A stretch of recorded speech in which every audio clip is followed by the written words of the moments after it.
হাজার বছর ধরে আমি পথ হাঁটিতেছি পৃথিবীর পথে, সিংহল সমুদ্র থেকে নিশীথের অন্ধকারে মালয় সাগরে।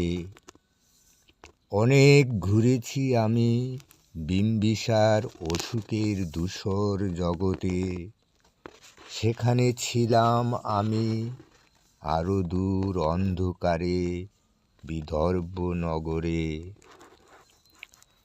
আমি ক্লান্ত প্রাণ এক, চারিদিকে জীবনের সমুদ্র সফেন, আমারে দুদণ্ড শান্তি দিয়েছিল নাটুরের বনলতা সেন।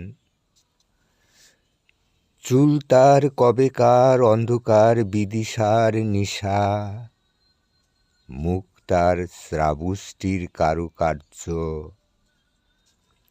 অতি দূর সমুদ্রের পর হাল ভেঙে যে নাবিক হারিয়েছে দিশা, সবুজ ঘাসের দেশ যখন সে চোখে দেখে দারুচিনি দ্বীপের ভেতর, তেমনি দেখেছি তারে অন্ধকারে। বলেছে সে, এতদিন কোথায় ছিলেন? পাখির নীড়ের মতো চোখ তুলে নাটুরের বনলতা সেন। সমস্ত দিনের শেষে শিশিরের শব্দের মতন সন্ধ্যা আসে, ডানার রৌদ্রের গন্ধ মুছে ফেলে চিল,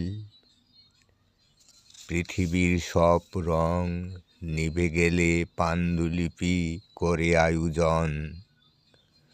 তখন গল্পের তরে জোনাকি রঙে ঝিলিমিল, সব পাখি ঘরে আসে, সব নদী ফুরায়, এ জীবনের সব লেনদেন থাকে